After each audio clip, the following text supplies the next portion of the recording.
How to see account information on TikTok. Firstly, you have to install the TikTok app in your phone. Now you have to open the app. You can see this is the desktop of your TikTok. At the bottom, you can see different options like home, friends, plus mark, inbox, and the profile.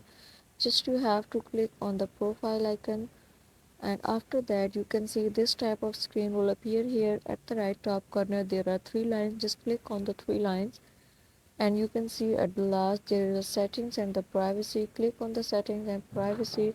Before this, just make sure watch the complete video and follow each step carefully to avoid forgetting anything and making mistake. Click on the account which is present at the top. Whenever you click on the account, you can see there is an option of account information. You have to click on it, and you can see your phone number, email, account region, and contact information. Whatever you want to provide will more automatically appear here. Thank you so much. In this way you can get account information on TikTok.